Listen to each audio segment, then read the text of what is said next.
ঐক্যশ্রী স্কলারশিপের আবেদন শুরু। কত টাকা মিলবে এবারে দেখে নিন আজকে এই ভিডিওটির মধ্যে। ভিডিওটির সঙ্গে থাকুন, ভালো লাগলে লাইক করুন, চ্যানেলে প্রথমবার হলে সাবস্ক্রাইব করে পাশের বেল আইকনটিকে অবশ্যই বাজিয়ে রাখুন। তো চলুন ভিডিওটিকে শুরু করা যাক।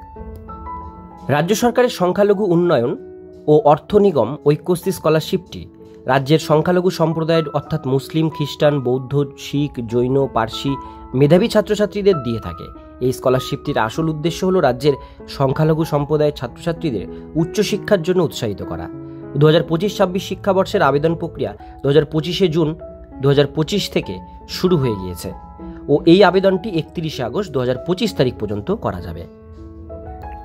এই স্কলারশিপে আবেদন করতে হলে কি কি যোগ্যতা লাগবে? এই স্কলারশিপে আবেদন করার জন্য নিচে উল্লেখ করা হয়েছে যোগ্যতাগুলি। প্রথমত, এই স্কলারশিপে আবেদন করার জন্য আবেদনকারীকে অবশ্যই পশ্চিমবঙ্গের স্থায়ী বাসিন্দা হতে হবে। দ্বিতীয়ত, তাদেরকে সংখ্যালঘু সম্প্রদায়ের অন্তর্গত হতে হবে।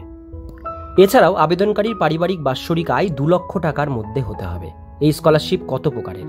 এই স্কলারশিপ 2 প্রকারের। প্রি ম্যাট্রিক স্কলারশিপ, এটি মূলত দ্বিতীয় থেকে দশম শ্রেণী ছাত্রছাত্রীদের জন্য। আর একটি পোস্ট ম্যাট্রিক স্কলারশিপ, এটি মূলত একাদশ শ্রেণী থেকে কলেজ স্তরের পড়াশোনা করার জন্য দেওয়া হয়। এই পোস্ট ম্যাট্রিক স্কলারশিপ 2 ধরনের। একটি হলো ঐক্যশ্রী স্কলারশিপ, যেটি পূর্ববর্তী পরীক্ষায় 60% এর কম নম্বর পাওয়া ছাত্রছাত্রীদের জন্য।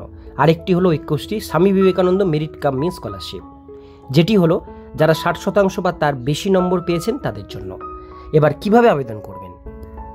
এই স্কলারশিপের জন্য অনলাইন আবেদন করতে হবে। এখানে আবেদন জানানোর জন্য ছাত্রছাত্রীদের এই স্কলারশিপের অফিসিয়াল পোর্টাল wbmdfc-scholarship.in গিয়ে আবেদন জানাতে হবে।